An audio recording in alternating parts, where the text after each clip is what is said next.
இப்போ நான் பார்த்துட்டு இருக்கக்கூடிய வேலையில் வந்து எனக்கு பெரிய இன்ட்ரெஸ்ட்டும் கிடையாது, அதில் பெரிய ஸ்கோப்பும் இல்லை. இன்ஃபேக்ட் அதுக்காக தான் நான் வந்து சேல்ஸ்ஃபோர்ஸ் படிச்சுட்டு ஒரு நல்ல பெட்டர் கெரியருக்காக மூவ் ஆகலாம் அப்படிங்கிறதுக்காக தான் நான் சேல்ஸ்ஃபோர்ஸ் ட்ரைனிங்கே சேர்ந்தேன்.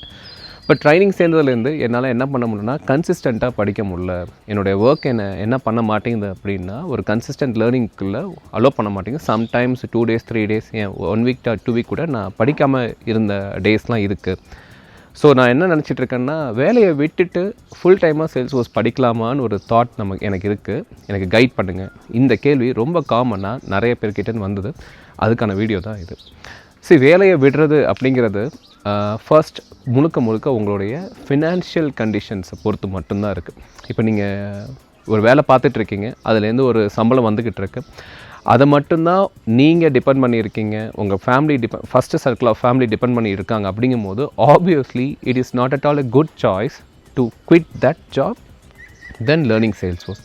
என்ன ஆகுன்னு பார்த்தீங்கன்னா நீங்கள் வேலையெல்லாம் விட்டுருப்பீங்க, பட் உங்களுக்குள்ள ஒரு கட்டாயம் இருந்துக்கிட்டே இருக்கும். என்ன கட்டாயம் அப்படின்னா, ஐயோ சீக்கிரம் படிக்கணும், சீக்கிரம் வேலைக்கு போகணும். அந்த ரஷ்ஷில் இருக்கும் போது உங்களால் என்ன பண்ண முடியாதுன்னா இந்த கான்செப்ட்ஸ் எல்லாம் டீப் அண்டர்ஸ்டாண்டிங்கோட படிக்க முடியாது. ஒரு வீடியோ இருக்குன்னா 30 நிமிஷம் வீடியோ இருக்குன்னா 10-15 நிமிஷத்துலேயே அதை ஃபாஸ்ட் ஃபார்வர்ட் பண்ணிவிட்டு அடுத்த டாப்பிக்னு போயிட்டு அரையும் குறையுமாக படிச்சுட்டு வேலையும் விட்டுட்டு இங்கே ஃபுல்லாகவும் படிக்காமல் நிறைய பேர் அந்த ஒரு லூப்பில் சுற்றிட்டு இருக்காங்க.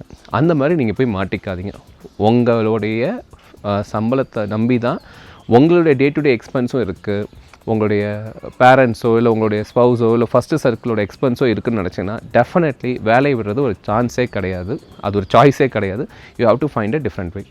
பட் அசோக், எனக்கு குறைந்தது ஒரு 6 மாதத்துலேருந்து 1 வருஷம் வரைக்கும் நான் வேலைக்கு போகலனா கூட என்கிட்ட ஒரு சேவிங்ஸ் இருக்குது. இந்த சேவிங்ஸை வச்சுட்டு என்னுடைய தேவைகளையும் நான் பார்த்துக்க முடியும்.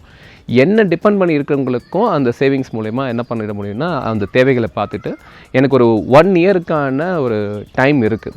இப்போ நான் ஃபுல் டைமாக எஃபர்ட் போட்டு சேல்ஸ்ஃபோர்ஸ் படிக்கலாமான்னு கேட்டால் தாராளமாகவே படிங்க.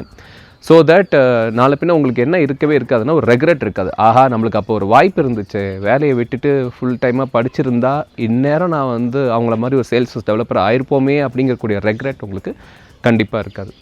ஸோ ஏன் இந்த ஃபுல் டைமாக தேவைப்படுது அப்படின்னா கண்டிப்பாக ஃபுல் டைமாக படிக்கும் போது அந்த கன்சிஸ்டன்சி இருக்கும். And if you are going to learn Salesforce full time அப்படிங்கிற பட்சத்தில் I strongly recommend come to Chennai classroom. ஏன்னா இங்கே அதுக்கான சூழல் அங்கே உங்களுக்கு வந்து கண்டிப்பாக உருவாயிருக்கும். காலையிலேருந்து ஈவினிங் வரைக்கும் பக்கத்தில் உள்ளவங்க படிச்சுட்டே இருப்பான், அவனை பார்த்தாவது நீங்கள் படிக்க ஆரம்பிப்பீங்க. வீட்டில் வேலையை விட்டுட்டு இருந்த உங்களுடைய கதையை நான் சொல்கிறேன், கேட்டு பாருங்கள். நிறைய பேர் இந்த மாதிரி வேலையை விட்டுட்டு சேவிங்ஸ்லாம் இருக்கும், வேலையை விட்டுட்டு வீட்டில் படிச்சுக்கிட்டு இருப்பாங்க.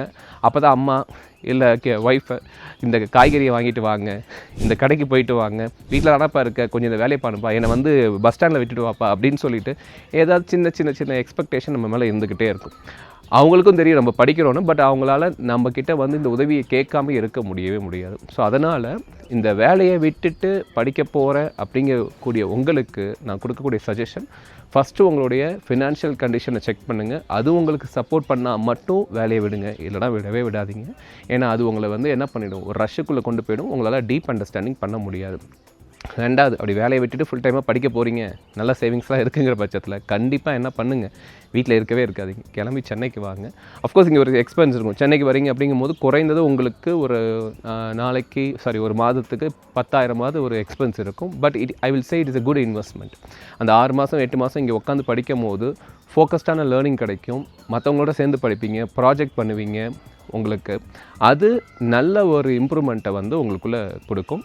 அண்ட் முக்கியமாக யூ வில் நாட் ரெக்ரெட், ஆஹா இப்படி ஒரு ஆப்பர்ச்சுனிட்டி இருந்துச்சு நம்ம யூஸ் பண்ணாமல் போயிட்டோமேன்னு ரெக்ரெட் பண்ண மாட்டீங்க.